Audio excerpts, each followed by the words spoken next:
It's very much a sequel to WandaVision, because the last moment we saw of Vision was getting access to his memories again and saying, I am Vision, and flying off. How much of him is the old Vision? How much of him is something else? We'll find out by the end of the series where he's going to fall.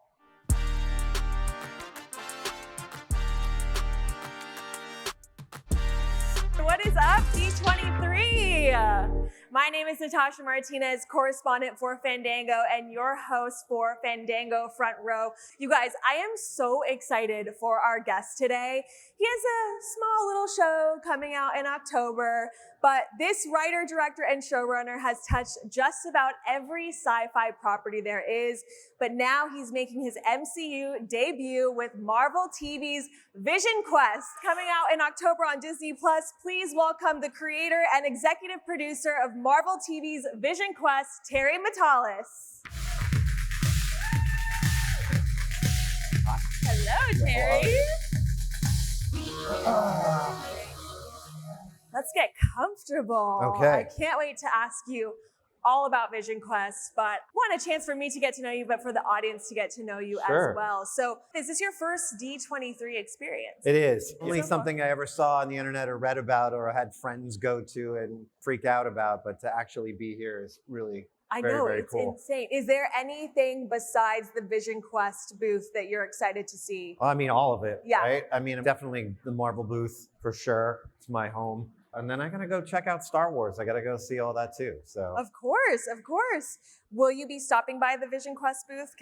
Immediately after this. Okay, perfect. So fans, you know where to find Terry and get to meet him and everything. So I'd love to know, what was your first Disney memory? Was it like going to the theme park, a movie? Well, I had a Mickey Mouse blanket. It's probably the first memory, but that was my favorite blanket. Seeing Aladdin on opening night was big. Yes. Because you had Robin Williams, you had that score, it was an adventure, it was a musical, it had all the great Disney stuff. So that one I saw a few times in the theater. So that was probably my first formative, falling in love with Disney. I mean, that's a classic and iconic movie as well. Absolutely love Aladdin. Now, you've worked a lot on sci-fi projects, and I'm curious why you keep coming to that genre in your career. What do you love most about the genre? Well, I'm a huge nerd. I'm a huge geek. So there's that. The other side of it is, it's the what if, sci-fi, fantasy, all those things have a really amazing way of peeling back the layers of humanity. In different ways than you would normally get in just a traditional genre. So I think it's probably that. It always comes to the high concept of the sci-fi idea, whether it's what if you could go back in time and meet your parents in high school and then you screwed up them meeting. Obviously, I'm talking about Back to the Future, but it's an amazing character exploration of a kid who gets to know his parents at the same age he is. And again, you need science fiction to achieve that. And so that's kind of what I think why I gravitate to it. Yeah, it helps you get to maybe a level where you might not get so deep in any other situation, but because there's that connection with sci-fi. You can actually get the deepest. Absolutely, with all that. Do you remember, you mentioned Back to the Future, but do you remember the first sci-fi movie or show, comic book that just made you fall in love? Oh God, I mean, there's so many. I mean, my dad watched a lot of Star Trek, the original Star Treks, and when those were coming out, all of those. And then all the comic books, right? Anytime I could get my hands on anything from Marvel, for sure. And then early anime like Robotech and just Saturday mornings and things like that. So there was always just a constant stream of science fiction in my life. Yeah, absolutely. And I miss those Saturday morning cartoons. So do I. I really do. Can we bring those back? Yeah. Okay. A reason to wake up. Exactly. Now, of course, we are here to celebrate you entering in the MCU as the creator of Marvel TV's VisionQuest. So let's get into when you first got introduced to Marvel and how you fell in love with that. Was that through the comic books, like you said, or was there a particular MCU movie that just got you hooked? Well, I mean, it's always been there. I mean, when I was a kid, I would read Iron Man. I would read some of the Avengers. I loved Vision. For sure was like actually one of my favorites. And then, X-Men and Spider-Man throughout like the 90s. But then it was really Iron Man, I think, for so many of us too, that like we all fell in love with that character and in him ushering all of us into that universe. Yes. Worked so well. If you can go back to watching Iron Man in the theaters, do you think you ever could have imagined just how big the MCU would have exploded? Not at all. Yeah. Not at all. No, I remember when they were talking about the Avengers and I was like, are they really going to team up that guy with Thor and Captain America? And then they come out one by one and you fall in love with all these characters. And it's what Kevin has managed to do with this property is extraordinary. I always say that Kevin is probably the greatest showrunner in that way to ever live, but keeping a story going for that long and tying characters in and out, it's tremendously difficult. Absolutely. Well, I definitely know from hearing your story that Marvel, it's everyone's dream, right? So what is it like when you get the call from Marvel that you're having a meeting? How do you prepare? Like, how did you prepare on that first day when you went there? Well, the good news is I was already prepared. Okay. I had seen all of those films at least twice. And so I was pretty ready to nerd out on anything they were going to throw at me. But actually, it was a really great first meeting because Kevin had seen something that I had done, and we have very similar tastes and grew up with a lot of that same science fiction. Yep. So we spent the majority of that meeting actually talking about other properties until I realized, oh God, I better start. I was like, look, I love you 3000. Marvel. He goes, we'll talk about Marvel. I promise you we'll do this again. And so it was a really terrific first meeting. That's awesome. And again, a unique experience to, with Kevin and Brad Winterbaum, who does the television there, is they are collaborators with very similar tastes. Yeah. So you have a shorthand of things that you've grown up with, and you're like, well, what if it's that episode of Star Trek mixed with this, that, and the other thing? And you can quickly get to ideas, I think, faster in a way that's like just friends, like geeking out. Absolutely. I mean, that sounds so freeing and like the perfect way to create. Are they as secretive with the meetings at Marvel as they are for the movies? Or like, I know actors who audition for Marvel movies, sometimes they don't even know that what they're auditioning for. Was that the same with taking a meeting, or it was like, we know what we're doing here? I wouldn't say there was anything like deliberately, like I'd ask a question and then they'd get stonewalled. And if I did, I would be like, come on. I would probably just bully them into telling me something. But no, for the most part, I think and that's one of the wonderful things about working with Marvel is that once you kind of get in the family, talking about those other properties and it helps influence the things and the creative decisions that you're making, and knowing what's coming down the pike for someone else is important. So they're very good about all that. That's amazing. And I love that you and Kevin Feige instantly bonded over other sci-fi properties. Is there something after meeting him that like caught you by surprise or something unexpected about him? Because we obviously know Kevin Feige, the figure. No, I mean, what's great about Kevin is he's the guy you see up on that stage. He's not putting on a persona. He loves the things he makes, loves other things, and is a consumer of all the shows and movies that are out there. I don't know how he has the time, to be honest with you. He sees everything, literally everything. And so I would say that the most surprising thing is he's the Kevin that we all think we see out there. And that's pretty amazing. That's always good to hear. It's like when people say don't meet your heroes, it's nice when you meet a hero and they actually they're really good people. That is a really nice thing. Incredible. So I know that you actually pitched VisionQuest to Marvel. So how did that go?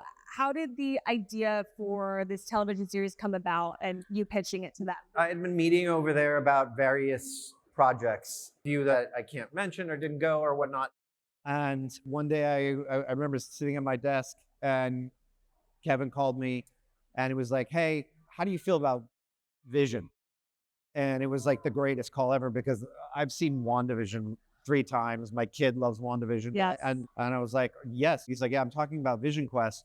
Here's a couple of very small ideas that we have for it. He goes, but otherwise it's a blank slate. Wow. And he's like, why don't you come in and talk about it? And the second I hung up the phone, I kind of had a quick vision, if you were, about where we would find Vision after WandaVision, what his view on humanity might be.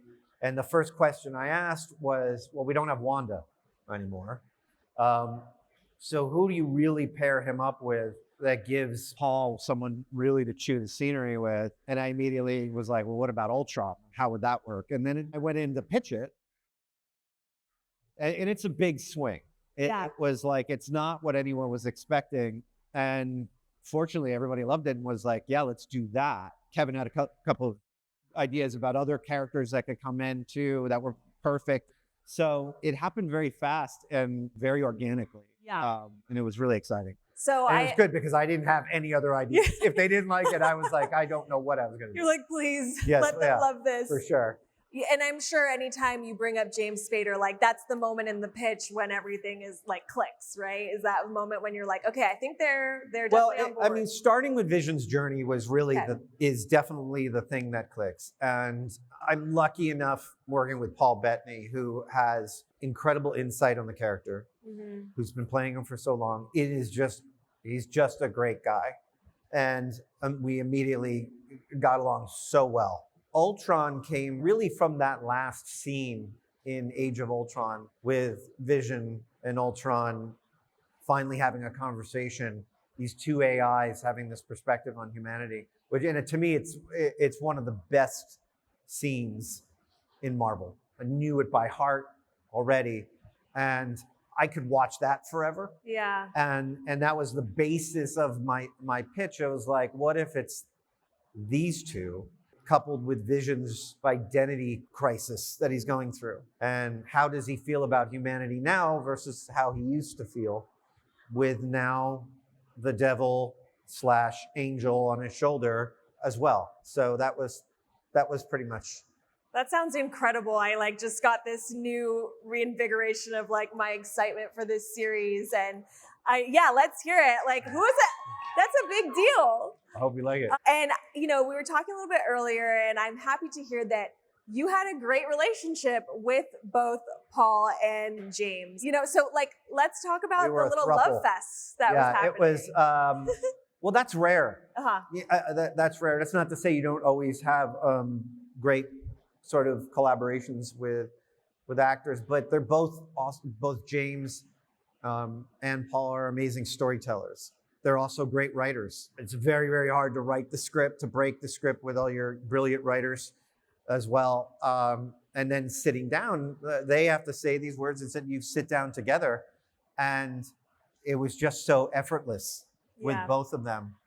And then I was lucky enough to direct the final 2 episodes. Oh, that's incredible. Which is very heavy on the both of them. We all share the same sense of humor, enjoy ribbing each other and in really wonderful ways. So we all wish we could do it again. That's so great. Talk to me about directing Paul and James. Was there something that they did in a scene, either together or separately, that just blew your mind and you're like, wow, I can't believe this is actually happening? Constantly. First of all, writing for them was intimidating because they were both actors that were on my bucket list to work with, right? So I was very nervous handing that first script in. And then getting to hear them say it and then, add a joke and then add a joke on top of that joke with all of us is continually surprising. But being behind the monitor, in the room with them, they're so good that they'll do little bits of things that you never thought possible in your wildest imagination that just elevate it. Yeah. And it's so satisfying. Oh my gosh, yeah. October can't come soon enough. It really can't. You're like, they are really wonderful. That's not to say there's also a whole other cast of amazing, brilliant people in it as well. James Darcy, Emily Hampshire, Orla Brady. We've got these two amazing British actors who play Dummy and You. Tania Miller, who plays what will be one of the MCU's standout characters. We have a lot of, and Todd Stashwick, who plays Paladin, who is sort of the MCU's bounty hunter, kind of their Boba Fett. So we have an incredible cast, and not to mention, last and certainly not least, Ruri, who plays Tommy. Wow, amazing. You mentioned rewatching WandaVision several times, and VisionQuest kind of seems like the third installment, right? WandaVision, Agatha All Along, and now VisionQuest. So what is it about this set of characters that excites you the most? The Vision is an Avenger, right? And to be able to continue that story, it's definitely the third part of a trilogy, but it's very much a sequel to WandaVision, because the last moment we saw of Vision was getting access to his memories again and saying, I am Vision, and flying off. Even look at him, he's a blank canvas now. Yeah. How much of him is the old Vision? How much of him is something else? And that's something he's struggling with. We'll find out by the end of the series where he's going to fall in that. Absolutely. Yes, I love that you mentioned the blank canvas. And you guys know there is a VisionQuest booth. Has anyone seen the suit yet? Are we loving it? Yeah. Yes, it looks so good. Everyone's going crazy about it. Now, besides VisionQuest, what's your favorite MCU movie or TV show? My favorite MCU movie? Yeah. Oh, God. Civil War, I think, is, Infinity War is amazing. Iron Man, the first Iron Man is such an incredible way to introduce you to this universe. Yeah, I would say probably those are excellent. Iron Man 3. I really love Iron Man 3 and Age of Ultron. I think Age of Ultron gets lost in the greatness of the Avengers franchise. But think about all those characters that were introduced in it. Think about Spader as Ultron. Think about Wanda. That's where we met Wanda. It's pretty extraordinary. Absolutely. Now, besides Vision, who is your favorite Marvel character? Besides Vision, Ultron. There you go. No, it's unquestionably Ultron. Perfect man for the job, right?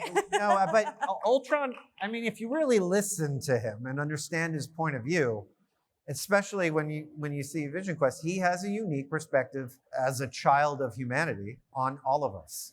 Aside from that, I would say it's got to be Tony Stark would be of course. There. Yes. Okay, so I'm hoping you might humor me a little bit with my next couple of questions. Okay. If you could body swap with one Marvel character for a day, who would you choose and why? It would be Tony Stark. It's a no-brainer. Yeah. Come on. You get the suits, you get the money, you get everything. He's the coolest guy ever. Absolutely. Okay, now if there was a bring a Marvel character to work day, which character would you bring in to work with you? Like, who would make the best coworker? The best coworker? Yes. I would stir things up and bring Ultron. There you go. Why not? We love to stir things up. Because he's going to provide an honesty to things that sometimes you need. And that's important. We need to stay sharp, people. How about the worst coworker? The worst coworker to bring from Marvel? Yes. Oh, boy. I think probably Hulk Banner is probably, showbiz can really get the adrenaline going. True. That ego. You get in the edit bay and you see that you missed a shot and you can't get it. You might Hulk out. I've hulked out. Yeah. So, yeah. So before we wrap up our interview today, I'd love to do a little segment that we love to do here at Fandango. It's called Concession Confessions. Okay. Very serious questions here. Are you ready? Ready. Where do you like to sit in the theater? Where's the perfect spot? Dead center. Got to be dead center. Maybe a little bit forward of dead center. Okay. But dead center. Okay, got it. Yeah. Enough to take it in, but still feel the screen. Yes. What's your go-to movie theater snack? It's going to be popcorn. Butter on top? Or no butter? It changes. Okay. It depends on how fresh it is. If it's right out, if you're lucky enough to get it where they're capturing it coming out of the thing, then you probably don't need it. Yeah. So it changes. Okay. What's your most memorable movie-going experience? That's really tough, because I was lucky enough to have my parents take me to the movies often. There's so many of them. Aww. But I'll go to one that if my friends are watching, probably Back to the Future 2, when it came out. I went with my brother and my best friend. We walked out and then said, we're going right back in. Oh my gosh. And then later that night, my parents had tickets. So we saw it 3 times in the same day? And 3 times, yeah. That's the only time that has ever happened to me. That is amazing. So, yeah. I gotta try that for a movie. You gotta really love it. That's true. And it was checking all the boxes of things that a baby me wanted. What's the Marvel movie that has had the best theater audience reaction you've ever experienced? I mean, I don't think you could ever beat Endgame. I don't know. Yeah. That portal sequence is, I mean, there's entire videos online of it. Yes. For that moment, for them to accomplish that, all those characters coming together in that moment, I mean, it's the best thing ever. I don't know how you beat that. What's one Marvel movie that you wish you could experience in the theater again for the first time? That's a tough one. Mine would be Black Panther. Black Panther? Yes. That would be. I think it would maybe be Civil War. It might be. Boy, I get a kick out of Iron Man 3 and so much. So yeah. Introducing Trevor is one of my favorite moments. Iron Man 3, final answer is locked in. Okay, do you have a favorite movie theater that you frequent? Maybe one that's sentimental to you, or? Well, the sentimental one would be in New Jersey, the Bridgewater Commons Mall, but was where I grew up seeing so many movies. So probably I'll go with that one. Okay. Do you have a pre-movie ritual? It's different now with assigned seating, but being there on time to get a good seat there used to be a lot of pressure. True, that's true. Yeah. Now, do you come early for the trailers, or do you just come right for the movie? No, I'm there for the trailers. I'm not. All right, I love it. An OG movie lover and someone that I have full confidence is going to bring us an amazing series coming in October to Disney Plus. You guys, thank you so much for sitting down with me and Terry today. Terry, thank you. Thank you.